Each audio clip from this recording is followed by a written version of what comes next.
So last week we went to Rage at the River in Laughlin, Nevada, and it was pretty sick.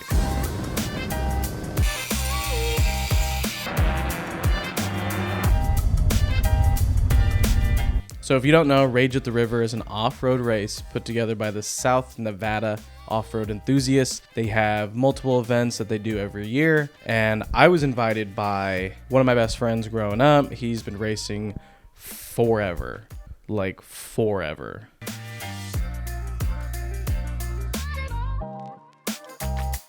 He grew up around it. His whole family is a racing family. So they invited me out to come take photos, do some video. We went out on Thursday night, rolled into Laughlin about 11 o'clock or something like that. Dropped our bags off, went to the casino, stayed up a little later than we should have, but woke up early because Friday was a prep day.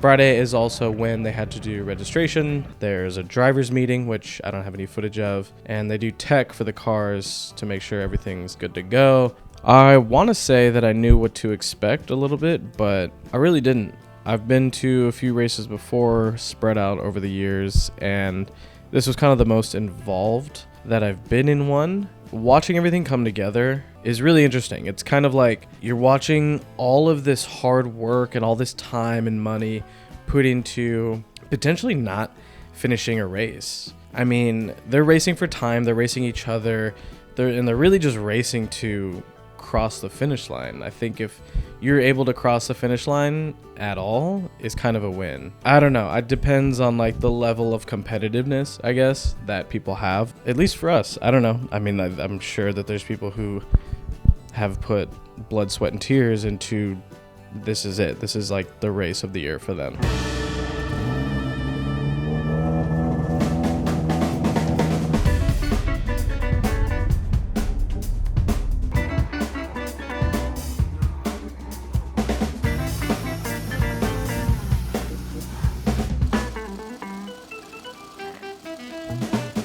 A lot of it for my buddy who was driving with his wife on the first day was kind of figuring out the track. Apparently it was really bumpy and he was having some issues with his bump steering, so it was kind of jerking him all over the place.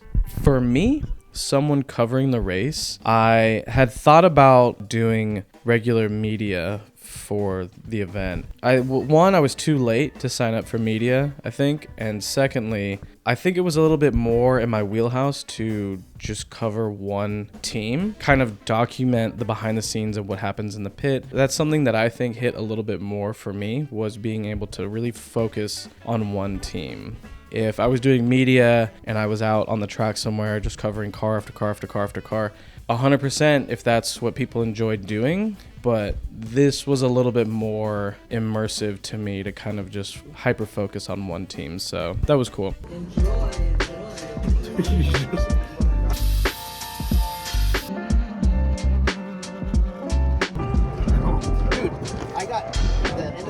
Whenever I'm in a situation like this and I'm with people who are working as a team and need help with stuff, I want to jump in and help. I want to do my part and be a part of the team and help and assist and just be an extra hand if they need it, which I was able to do a little bit, but this was much more taking a step back and just observing, which I have a bit of a hard time to do, but I think for something like this, I kind of needed to practice a little bit more. I'm excited that we're going to come back and be able to film some after the race interviews, them working on the car in the shop and stuff like that. Yeah, it was a good time. I think overall it was a good race. I think it went well for them. I don't know. I guess I have to let them speak for it. It's crazy now to think that I'm still able to learn about them. I'm really just stoked that I get to be friends with someone for 20 plus years and enjoy a friendship and spend time with his family, which is like my second family. So I really appreciate you guys inviting me out and can't wait for the next one.